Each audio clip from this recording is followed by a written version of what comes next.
Shalom, bien-aimés, que le Seigneur vous bénisse. Que le Seigneur vous bénisse abondamment, bien-aimés dans le Seigneur. Que le Seigneur soit avec vous.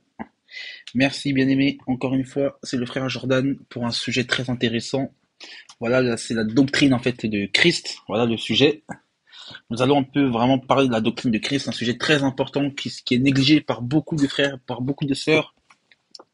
Dans l'église, il y a de l'ordre, normalement, mais l'église est délaissée, l'église délaisse la doctrine de Christ pour des révélations, pour des sentiments, pour diverses raisons. Mais aujourd'hui, nous allons parler de la doctrine de Christ parce que c'est ça le plus important. Frères et sœurs, comprenons que la doctrine, c'est le sujet le plus important des Écritures. Plus que la révélation, plus que la connaissance, plus que les prophéties, plus que plein de choses. Parce que la doctrine, c'est ça qui va nous mettre c'est la mise en pratique de la parole. La doctrine, c'est ça c'est la croyance, bien aimée. Voilà, la doctrine, c'est la mise en pratique. Voilà, c'est ça le plus important. Si on n'applique pas la doctrine, bien aimé, ça sera dangereux. Parce que la doctrine, c'est ça qui nous fait marcher selon les clauses du Seigneur, qui nous fait marcher selon les clauses de Christ. Hmm. C'est ça la doctrine, frères et sœurs. Et aujourd'hui, en fait, beaucoup abandonnent la doctrine de Christ des fausses doctrines. Aujourd'hui, beaucoup abandonnent la doctrine de Christ pour les fausses pratiques, frères et sœurs. La doctrine, c'est ça qui est le plus important, frères et sœurs. Il ne faut pas négliger la doctrine, frères et sœurs. Je vous dis la vérité. Aujourd'hui, nous sommes dans une génération où la doctrine est négligée. Nous sommes dans une génération où la doctrine est laissée de côté. Voilà pourquoi, bien aimé, il nous faut comprendre que la doctrine, elle est très très importante. Que la doctrine, elle a un sens précis pour nous, frères et sœurs. Il faut comprendre que la doctrine, c'est ça la base. Si nous n'avons pas cette base, nous n'avons pas ce fondement, ça sera compliqué. Voilà, ça sera très compliqué. Regardez ce que Christ va dire, ce que notre frère Jean va dire. On va prendre ça pour base. 1 Jean, chapitre 2 Jean, pardon, chapitre 1.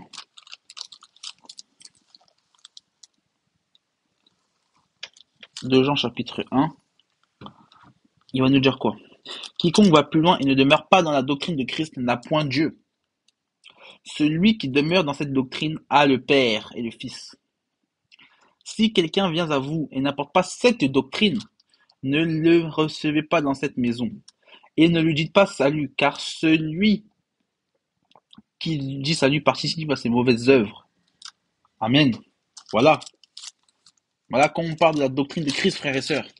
C'est la saine doctrine. Voilà. C'est la saine doctrine, la parole du Seigneur Jésus-Christ. Voilà, c'est ceux qui nient Christ et qui nient le Père. Voilà, c'est ceux qui rejettent Christ. C'est ça, c'est le comportement de ceux qui ne prêchent pas la doctrine de Christ. Parce que celui qui ne prêche pas la doctrine de Christ n'a ni le Père ni le Fils. Celui qui rejette la doctrine de Christ est dans des mauvaises œuvres, frères et sœurs.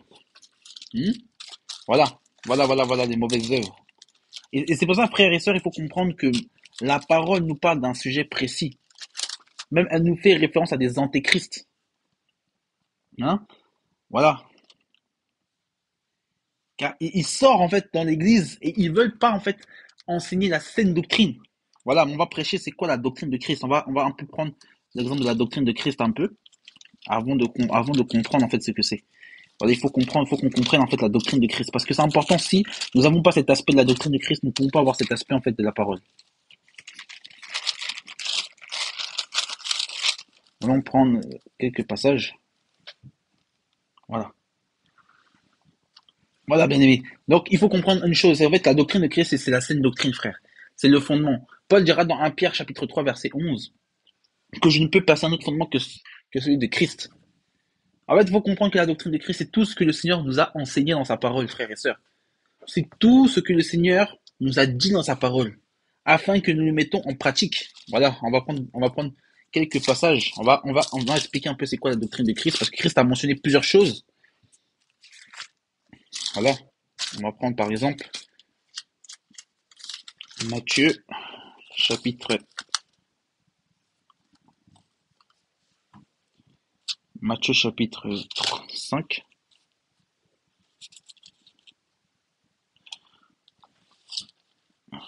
On va prendre Matthieu chapitre 5, à partir du verset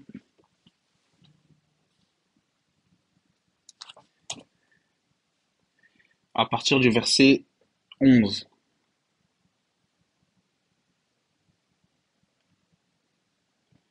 À partir du verset 11, on va prendre ce passage. Le Seigneur Jésus dira: Heureux serez-vous lorsqu'on vous outragera et lorsqu'on vous persécutera et qu'on dira faussement de vous toutes sortes de mal à cause de moi. Réjouissez-vous et soyez dans l'allégresse parce que votre récompense sera dans les cieux, car c'est ainsi qu'on a persécuté les prophètes qui ont été avant vous. Non, c'est pas ce passage que je voulais prendre. Je vais avancer un peu. Voilà. On va prendre un passage par exemple. Voilà. On va prendre par exemple un passage sur la convoitise. Voilà, sur la convoitise. Hein. On va prendre ce passage sur la convoitise. Il nous est dit quoi? Matthieu chapitre 5 verset 27. Vous avez appris qu'il a été dit, tu ne commettras point d'adultère. Mais moi je vous le dis, quiconque regarde une femme en la convoitant a déjà commis l'adultère avec elle dans son cœur. Voilà. Et c'est ça la doctrine de Christ. Le Seigneur va dire que celui en fait qui regarde une femme avec insistance aujourd'hui, il a commis l'adultère dans son cœur. Donc s'il y a des bien-aimés des fois qui regardent des femmes dans les assemblées avec convoitise, frères et sœurs, vous commettez, bien-aimés frères, vous commettez l'adultère. C'est ça la doctrine du Seigneur Jésus-Christ. Il n'y a pas que l'adultère, c'est-à-dire aller coucher avec une autre femme ou avec un autre homme, frères et sœurs. C'est celui qui regarde et qui convoite déjà a commis l'adultère. Regardez ce que le Seigneur va dire. Si ton œil droit est une occasion de chute, arrache-le, jette-le loin de toi. Il est avantageux pour qu'un seul de tes membres périsse et que ton corps entier ne soit pas jeté dans la géhenne. Bon, voilà. On va donner des exemples, comment on appelle ça? Des paraboles, hein. Voilà, c'est une parabole pour expliquer que il faut se débarrasser de toute occasion de chute. Et regardez, il va dire au verset 31 aussi, il a été dit que celui qui répudie sa femme lui donne une lettre de répudiation. Mais moi, je vous dis, il faut comprendre une chose, que quand le Seigneur dit, mais moi, je vous dis, il ne vient pas contredire Moïse, il vient juste donner le sens exact de la loi, de la Torah. Il dit, mais moi, je vous dis, celui qui répudie sa femme, sauf pour cause d'infidélité, l'expose à devenir adultère. Et celui qui épouse une femme répudiée commet un adultère. Parce qu'il faut comprendre, frères et sœurs, que selon la parole, un homme, selon 1 Corinthiens chapitre 7, Paul va donner l'exemple, va nous dire qu'un homme, aussi longtemps qu'il est marié, qu'il est vivant, et la femme pareil, vice versa, et la femme est liée à l'homme. Aussi longtemps que la femme est vivante et que le mari est vivant, la femme est liée à l'homme. C'est ce que Paul dira dans 1 Corinthiens 7. Donc on comprend, frères et sœurs, qu'il n'y a que la mort qui sépare. Si aujourd'hui, il y a des gens qui se remarient, voilà, des pasteurs remariés, c'est ça, c'est des âmes pudiques, ils commettent l'adultère. Des bien-aimés, des sœurs qui sont remariées, elles commettent l'adultère. Parce que ils sont encore liés à leur mari ou à leur épouse. Voilà la doctrine de Christ, frères et sœurs. Des doctrines qu'on délaisse aujourd'hui. On regarde des pasteurs mariés, remariés. Béni-in. On voit des gens comme Béni-in qui sont mariés, remariés. Vous avez vu ça où? Quand j'étais dans la dénomination de chez les témoins de Jéhovah, des gens qui se quittaient, qui divorçaient, qui se remariaient après. Mais c'est la quinquaphonie, frères et sœurs. Voilà le cri d'alarme que je veux sonner. On doit sonner de la trompette. Parce que on doit prêcher la doctrine de Christ. On doit prêcher la doctrine de Christ. On doit prêcher la saine doctrine. Parce qu'aujourd'hui, il ne faut pas enseigner des fausses choses. On enseigne des fausses doctrines au peuple et le peuple est égaré. Le peuple est égaré. Voilà.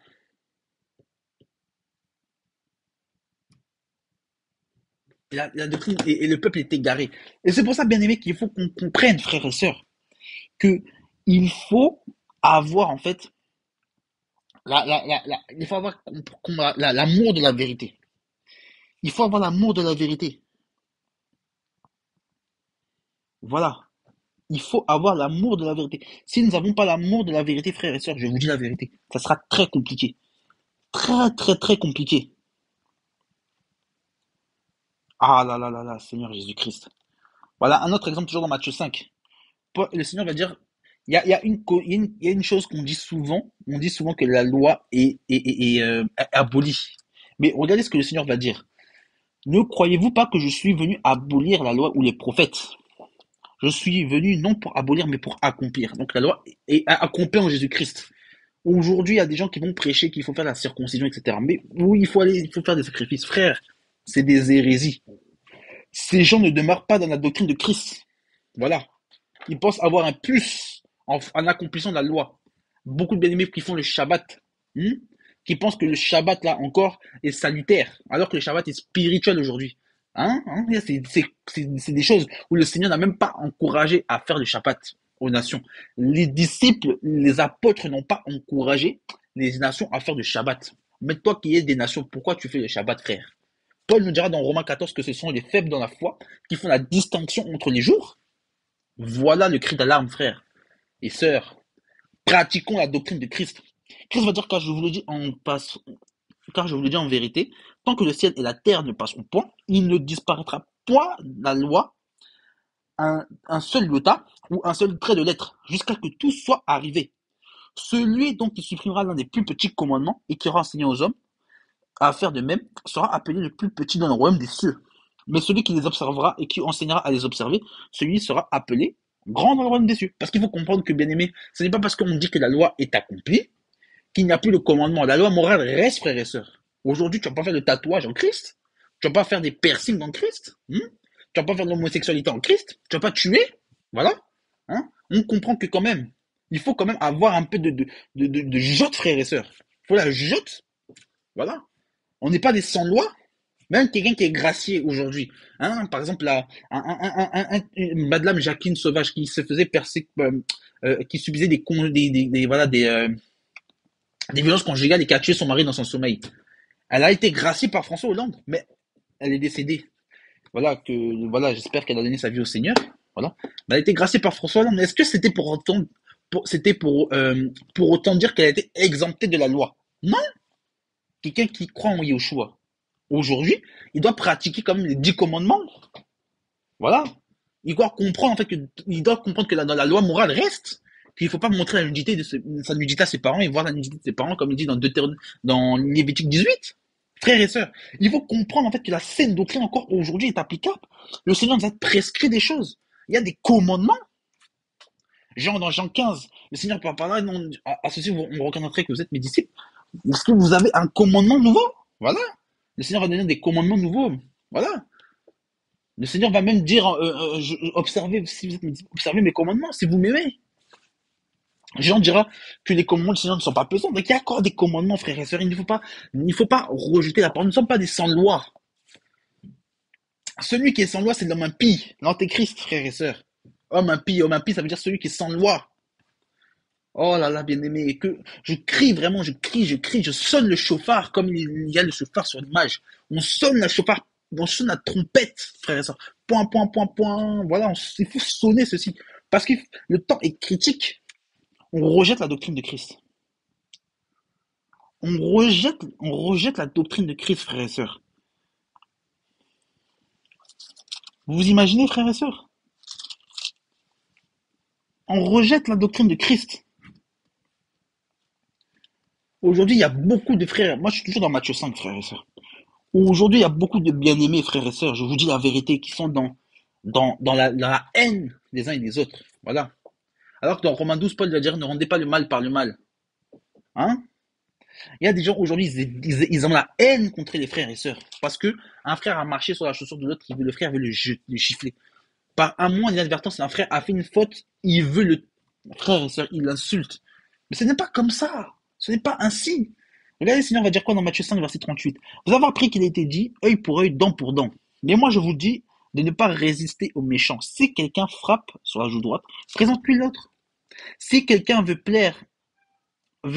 plaider contre toi et prendre ta tunique,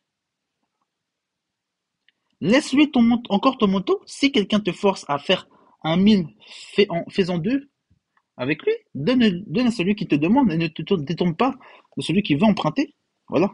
Vous avez appris, tu aimeras ton prochain et tu haïras ton ennemi. Ça, c'est dans Lévitique chapitre 19, verset 18. Mais moi, je vous dis, aimez vos ennemis, bénissez ceux qui vous maudissent, faites du bien à ceux qui vous haïssent, et priez pour ceux qui vous maltraitent et qui vous persécute, afin que vous soyez fils de votre Père qui est dans les cieux, car il fait lever le soleil sur les bons et les méchants, et il fait pleurer sur les justes et les injustes. Si vous aimez ceux qui vous aiment, quelle récompense méritez-vous? Les publicains n'agissent pas de même avec, pas de même. Et vous, si vous saluez vos frères, que faites-vous d'extraordinaire? Les païens n'agissent-ils pas de même? Soyez donc parfaits comme votre Père céleste est parfait. Voilà, bien-aimé. Voilà, bien-aimé. Voilà. Beaucoup ont la haine des autres. Regardez Romains 12, verset 6. Parce qu'il faut comprendre que les apôtres ont répété seulement Christ. Je vais prendre juste un passage dans Jean 17. Jean 17, verset 20. Et ce n'est pas pour eux seulement que je prie, mais encore pour ceux qui croiront en moi par leur parole. Voilà, par la parole de qui? Par la parole des disciples. Beaucoup ont cru, nous, si nous sommes, nous, des nations, nous croyons au Seigneur Jésus-Christ, par le biais de notre frère Paul. Parce que Paul a annoncé l'évangile aux nations. Regardez ce qu'il va dire dans Romains 12, que j'ai mentionné tout à l'heure, en parlant de l'amour. C'est ça la doctrine de Christ, frère. Ah, Seigneur. Romains 12, à partir du verset 7.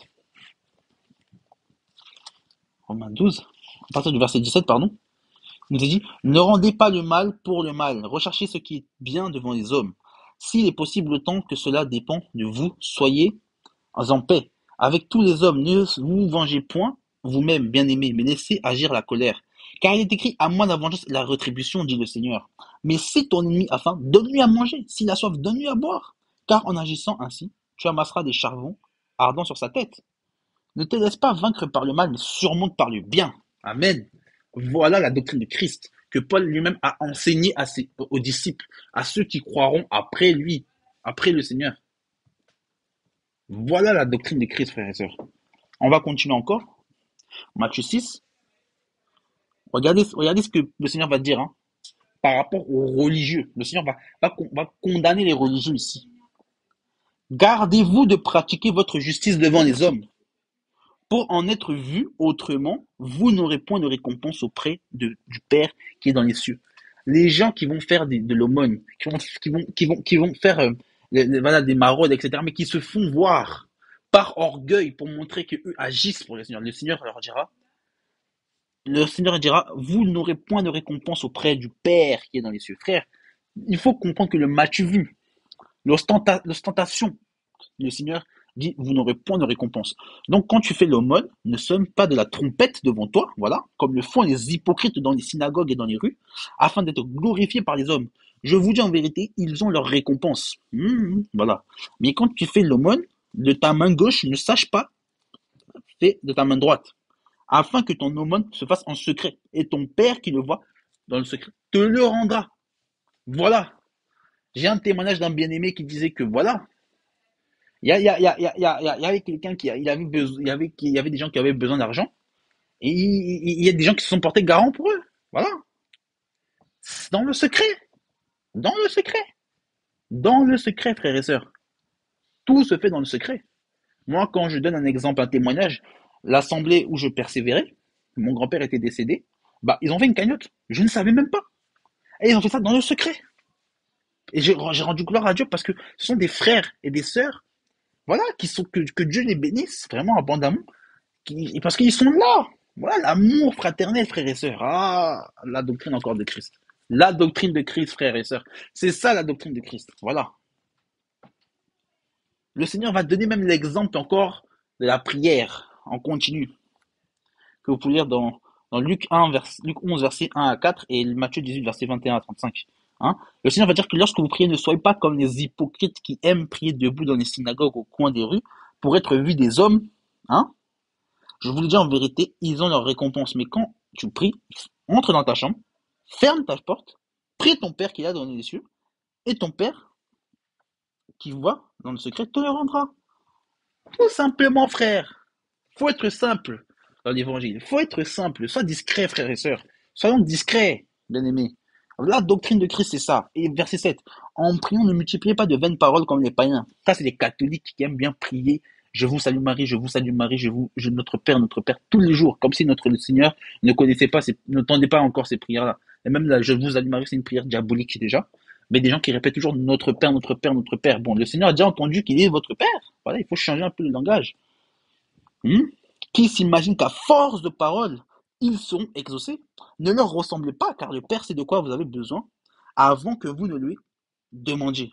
Voilà, après il va donner comment il faut prier. Hein. Voilà. Même le jeûne, frères et sœurs. Ah là là là là. On va continuer encore. Le jeûne, toujours dans Matthieu 6.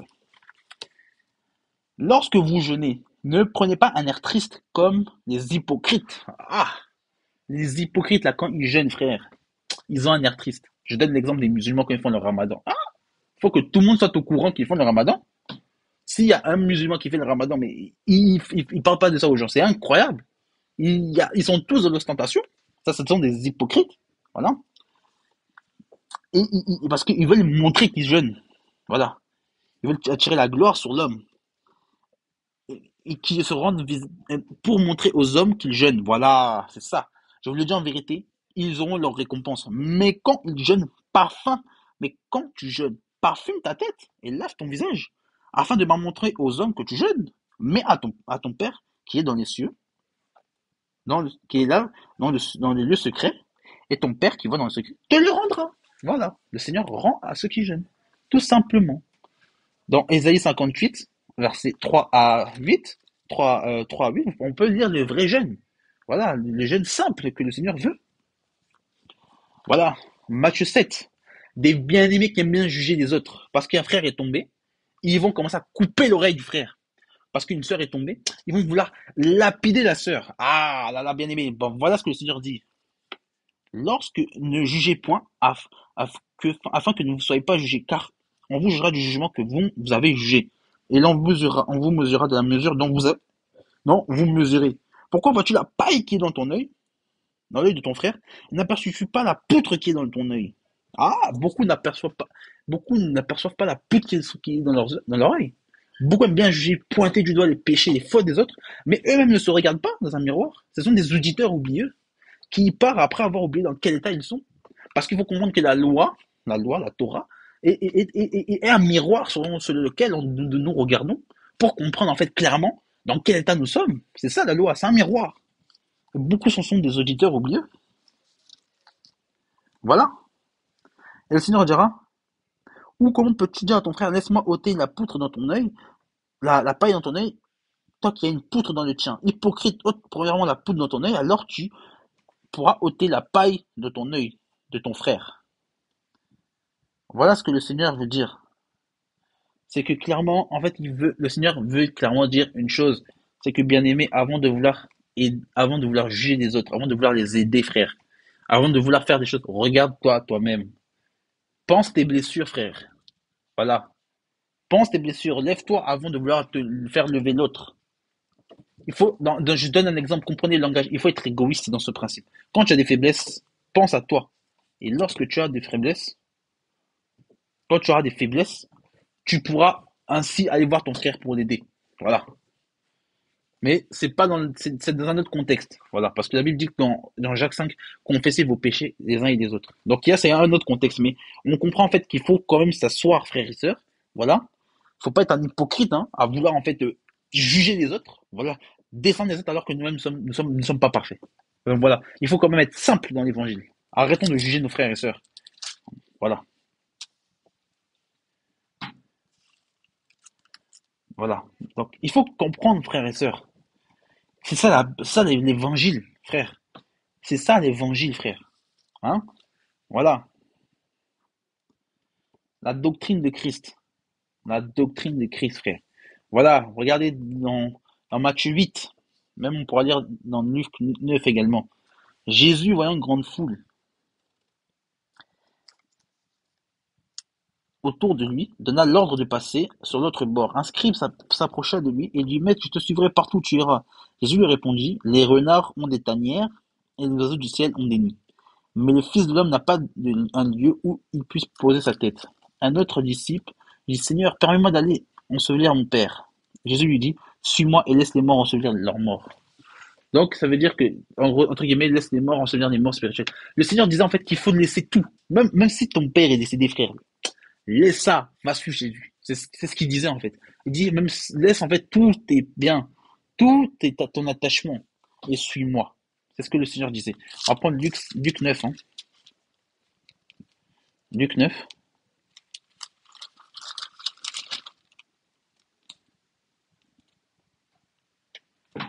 Luc 9.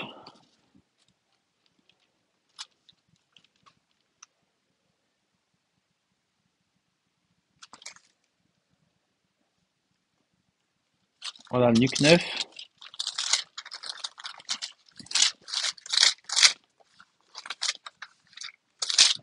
Luc 9, à partir du verset 57 à 42. Pendant qu'il est en chemin, un homme lui dit, Seigneur, je te suivrai partout où tu iras. Et Jésus lui répondit, les renards ont des tanières et les oiseaux du ciel ont des nids. Mais le Fils de l'homme n'a pas de lieu où qu'il puisse poser sa tête. Il dit à un autre, suis-moi. Il a répondu, Seigneur, permets-moi d'aller d'abord ensevelir mon Père. Mais Jésus lui dit, laisse les morts ensevelir les morts. Et toi, va annoncer le royaume des cieux. Un autre dit, je te suivrai, Seigneur. Mais permets-moi d'aller d'abord prendre congé de ceux de ma maison. Jésus lui dit, quiconque met la main à la charrue et regarde en arrière n'est pas propre au royaume de Dieu. Voilà. Voilà, bien-aimé. Voilà, bien-aimé. Voilà comment il faut comprendre les choses de Dieu. Voilà comment il faut suivre Christ, frères et sœurs. Christ était clair. Christ était clair dans sa marche, frères et sœurs. Hmm? Christ était clair. Si on veut suivre Christ, frère, si on veut suivre Christ, il y a des clauses. Il y a des clauses, frères et sœurs. Il y a des clauses. Voilà. Voilà la doctrine de Christ. Voilà. On va prendre un autre passage.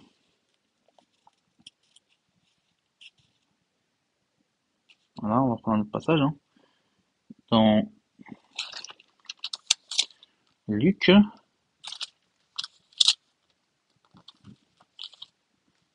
dans Luc 14. Alors voilà, condition pour être un disciple. Voilà la doctrine de Christ. Des grandes foules faisaient route avec Christ et il se retourna.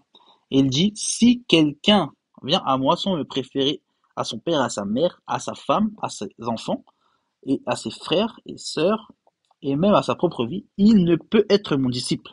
Et quiconque ne porte pas sa croix et ne me suit pas pour être disciple, car lequel, s'il veut bâtir une tour, ne s'assied pas d'abord pour calculer la dépense et qu'il a de quoi terminer, de peur qu'après avoir posé les fondements, il ne puisse l'achever et que ceux qui le verront se mettent à railler en disant cet homme a commencé à bâtir qu'il n'a pu achever, ou quel roi qui va faire la guerre.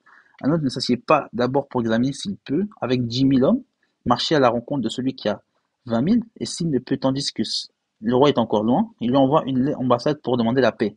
Ainsi, quiconque d'entre vous ne renonce pas à ce qu'il possède, pour ne pas être mon disciple, le sel est une bonne chose, mais si le sel perd sa saveur, à quoi bon l'assaisonnera-t-on?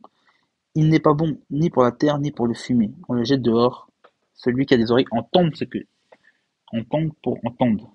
Pour entendre, entendre. Donc il faut comprendre, bien aimé, que le Seigneur donne un principe. Celui qui veut le suivre doit renoncer. Celui qui veut le suivre doit renoncer. Voilà. Celui qui veut le suivre doit renoncer, frères et sœurs. Celui qui veut le suivre, il doit porter sa propre croix. Voilà. Il doit porter sa croix. Hein. C'est ça que le Seigneur va dire dans Matthieu 10. Si quelqu'un veut le suivre, qu'il porte sa croix, tout simplement. Voilà, il n'y a pas plus clair. Il n'y a pas plus clair, frères et sœurs. Celui qui veut suivre le Seigneur porte sa croix. Il doit porter sa croix. Voilà. Il doit renoncer, comme il dira dans Matthieu 10, verset 37. Celui qui aime son père et sa mère n'est pas digne de moi. Celui qui aime son fils, sa fille, plus que moi, n'est pas digne de moi. Celui qui prend pas sa croix et ne me suit pas n'est pas digne de moi. Celui qui conservera sa vie la perdra, et celui qui perdra sa vie à cause de moi la retrouvera.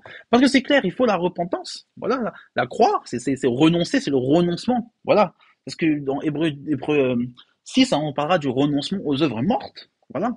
Le renoncement à la vie passée, la repentance, frères et sœurs. Voilà la doctrine de Christ. La repentance. Il y a aussi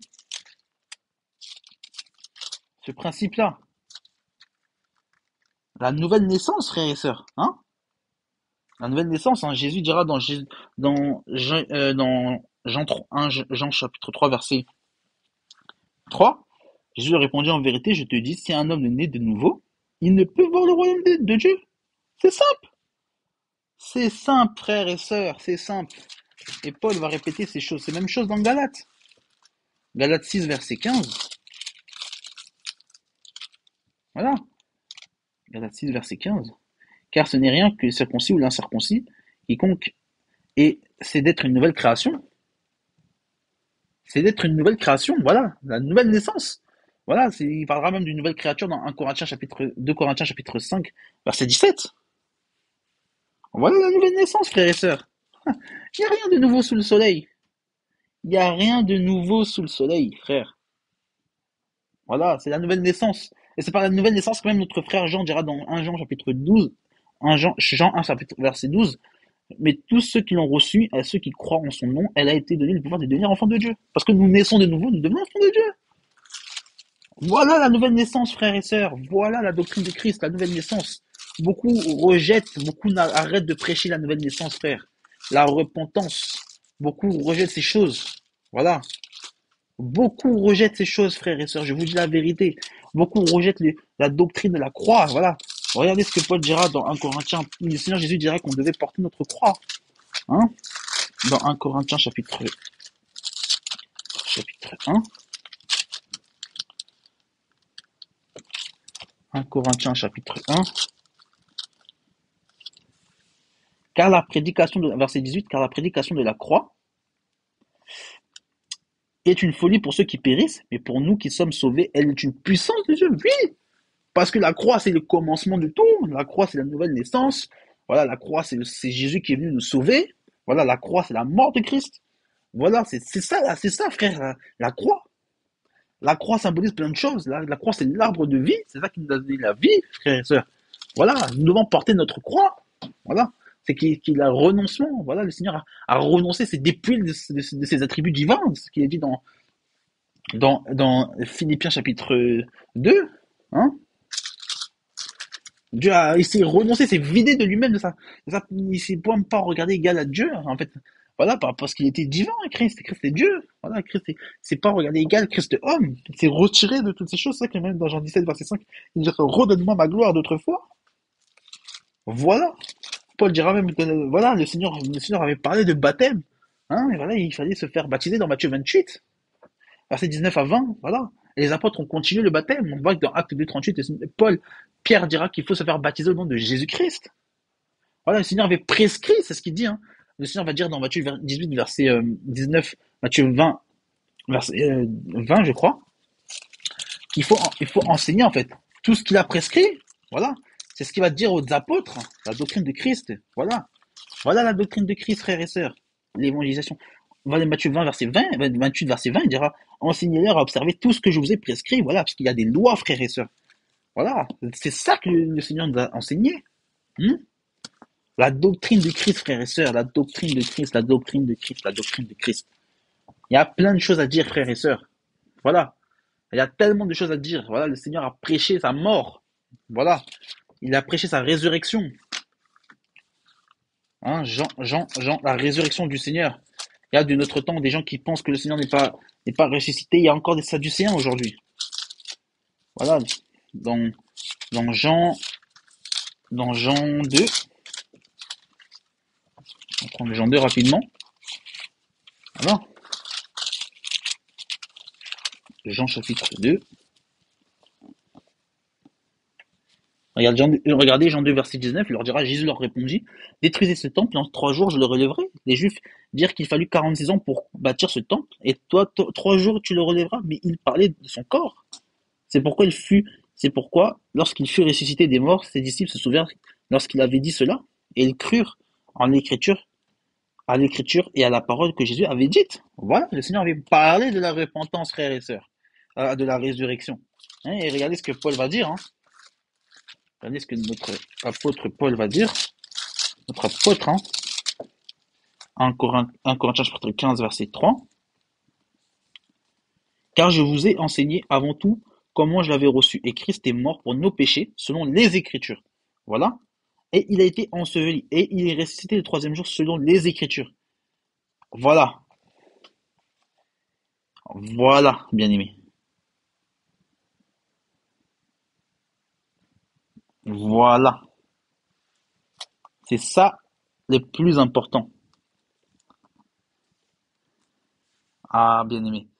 Voilà la parole. Voilà le plus important. Regardez, toujours même à Corinthe, il y avait des gens qui prêchaient qu'il n'y avait pas de repentance, qu'il n'y avait pas de résurrection. Toujours dans 1 Corinthiens 15, verset 12, il dira, or si l'on prêche que Christ est ressuscité des morts, pourquoi quelques-uns de parmi vous disent-ils qu'il n'y a point de résurrection des morts? S'il n'y a point de résurrection des morts, Christ non plus n'est pas ressuscité. Et si Christ n'est pas ressuscité, notre prédication est donc vaine, et votre foi est aussi vaine. Il se trouve même que nous sommes de faux témoins à l'égard de Dieu, puisque nous avons témoigné contre Dieu, et qu'il a ressuscité Christ, tandis il n'aurait pas ressuscité si les morts ne ressuscitent point. Car s'il ne ressuscite point, Christ non plus n'est pas ressuscité. Et si Christ n'est pas ressuscité, votre foi est vaine et vous êtes encore dans vos péchés. Et par conséquent, ceux qui sont morts en Christ sont perdus. Voilà. Il y a une résurrection. C'est la place centrale de l'évangile, frères et sœurs. La place centrale de l'évangile. Donc, bien aimés, comprenons la doctrine de Christ. Comprenons que si nous contredisons la doctrine de Christ, frères et sœurs, n'écoutons pas ceux qui ont des philosophies, n'écoutons pas ceux qui peuvent des perfides, voilà. Regardez ce que Paul dira dans Colossiens 2, verset 8. Prenez garde que personne ne vous séduise, prenez garde que personne ne fasse de vous sa proie par la philosophie et par une vaine tromperie, s'appuyant sur les traditions des hommes et sur les principes élémentaires du royaume, ou sur les rudiments, selon les versions, et non sur Christ. Voilà, voilà. Faisons attention, ayons cet attachement à la parole. Galates 1, verset 8, Paul nous dira, mais si quelqu'un, même si nous annonçons, même si nous-mêmes, un ange annonçait un évangile s'écartant de celui que nous avons prêché, qu'il soit anathème, c'est-à-dire maudit. Nous l'avons dit précédemment, je le répète, à cette heure, si quelqu'un vous annonce un autre évangile s'écartant de celui que vous avez reçu, qu'il soit anathème, voilà, qu'il soit maudit. Voilà, c'est ça les faux évangiles. Regardez ce que Paul va dire dans 2 Corinthiens, chapitre 11. 2 Corinthiens, chapitre 11. Voilà, à partir du verset 4. Voilà. Il dira, car si quelqu'un vient vous prêcher un autre Jésus que celui que nous avons prêché, ou que celui si vous recevez un autre esprit que celui que vous avez reçu, ou un autre évangile que celui que vous avez embrassé, vous le supportez fort bien. Voilà. Bien aimés, faisons attention. Regardez ce que notre frère Jean va nous dire. Notre frère Paul va dire à Timothée, voilà. Si quelqu'un enseigne de fausses doctrines et ne s'attache pas aux saines doctrines de notre Seigneur, aux saintes paroles de notre Seigneur Jésus-Christ, et à la doctrine qui est selon la piété, il est enflé d'orgueil, il ne sait rien. Il y a la maladie des questions oiseuses et des disputes de mots, d'où naissent les envies, les querelles, la calomnie, les mauvais soupçons, les vaines discussions d'hommes corrompus, entendons privés de la vérité et croyant que la piété est une source de gain. Voilà. Regardez ce qu'il va dire aussi toujours dans le même livre, au chapitre 4. Mais l'Esprit dit expressément que dans les derniers temps, quelques-uns abandonneront la foi pour s'attacher à des esprits séducteurs et à des doctrines de démons. Ce qui n'est pas la doctrine de Christ, c'est une doctrine de démons. Voilà. Par l'hypocrisie de faux docteurs portant la marque de la flétrissure dans leur propre conscience, ils prescrivent de ne pas se marier et de s'abstenir d'aliments que Dieu a créés pour qu'ils soient pris avec action de grâce et par ceux qui sont fidèles et qui l'ont connu la vérité, car Dieu a créé toutes choses. Et rien ne doit être rejeté pourvu qu'on ne prenne qu'action de grâce. Voilà. Voilà, frères et sœurs. Et regardez dans 2 Timothée, chapitre 3,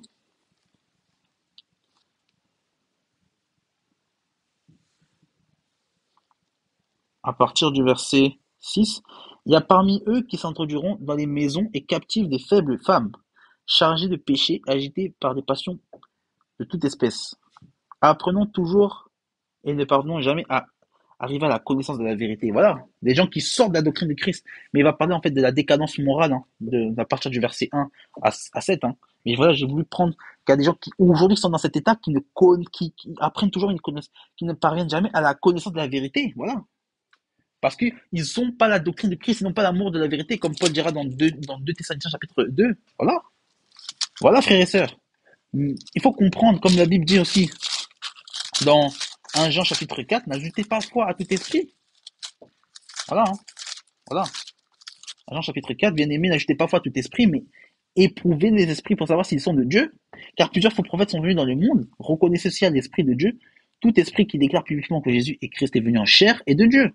Mais tout esprit qui ne déclare pas publiquement que Jésus-Christ n'est pas de, n'est pas de Dieu, c'est celui de l'antéchrist dont vous avez appris la venue et qui est maintenant déjà dans le monde. Voilà, ceux qui disent que Jésus n'est pas Dieu, qui n'est pas venu en chair, ce sont des antéchrists, frères et sœurs. Ils ont l'esprit de l'antéchrist en eux. Il y a rien à dire. C'est clair et net. C'est clair et net. Mes frères, comme Paul dira à Tite, dans Tite 2, chapitre 1, il dira, pour toi, dis les choses qui sont conformes à la saine doctrine. Donc voilà, bien-aimé, le dernier passage pour toi, frères et sœurs. Dis les choses qui sont conformes à la saine doctrine. Ah, merci Saint-Esprit. Il y a un dernier passage que je voulais prendre. Regardez ce que notre frère Jude, hein, le frère du Seigneur, hein, qui était prophète, va nous dire. Bien-aimé, alors que je désirais vivement vous écrire au sujet de notre salut commun, je me suis senti obligé de vous écrire, de vous envoyer cette lettre pour vous exhorter à combattre pour la foi. Voilà, il faut combattre pour la foi et qui a été transmise au sein une fois pour toutes. Car il s'existait parmi certains hommes dont la condamnation est écrite depuis longtemps, des impies qui changent la grâce de notre Dieu en dérèglement et qui renient notre seul Maître et Seigneur Jésus-Christ. Je vous dis en vérité, bien-aimés, celui qui ne prêche pas la doctrine de Christ renie le Seigneur Jésus-Christ. Que le Seigneur Jésus-Christ vous bénisse. Shalom.